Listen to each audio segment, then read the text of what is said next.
Do it for the kids. Yeah, buddy.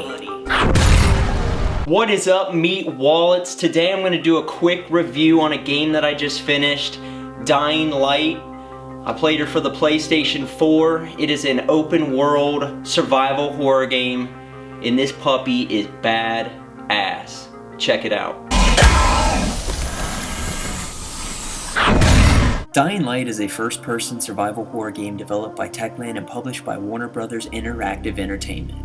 What drew me to trying out this title was the open-world gameplay, which I instantly thought of a Grand Theft Auto with thousands of mindless rabid humans instead of hookers and gangsters. Okay, get in. The story is just like any other zombie game where you're stuck in a post-apocalyptic outbreak and you have to fight your way out of it. Real original. In the beginning of the game, your character known as Kyle Crane, who is an undercover operative for an organization known as the GRE, is airdropped into the city of Haran to pursue a secret objective. Right off the shoot, he is surrounded by a dirty gang of bandits, which are known as Rise's thugs. They proceed to kick the shit out of you until you are ambushed by some zombies and bit and infected. What a warm-ass welcome to the game. You are then rescued by this hottie known as Jade Outmere and taken back to a survival sanctuary known as The Tower. You are eventually introduced to this dude man, Brecken. At this point, he basically makes you his bitch and sets you out on a suicide mission to gather supplies and prevent Rise's gang from stealing all of the GRE's airdrops, which contain food, supplies, and a drug called Antism. You soon learn that the only way the infected can remain normal is by shooting up this Antism, which puts the virus at bay for a short period of time. One of the cooler aspects of the game is how Dying Light uses the Parker system when traveling throughout the game, which makes it quicker to move around the city, as well as more natural human feel to the game. The city and story is broken up between two major areas of Haran. The first zone you are introduced to is known as the Slums. This is where the tower is located, as well as the compound for Rise's thugs. This is where a majority of the missions in the game take place.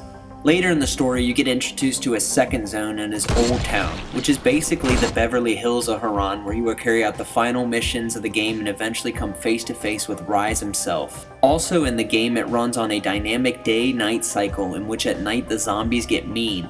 These things known as volatiles come out at night, and if you bump into one of these meat wallets, they will F your world.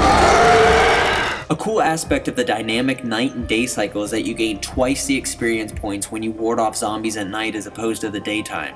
And gaining experience points in this game are well worth the payoff because you can upgrade your character tremendously in 3 categories: survival, agility, and power. Also, when out roaming Haran on your missions, you constantly gather items from garage cans, dumpsters, drawers, etc., and you can craft numerous items, which is a pretty cool idea.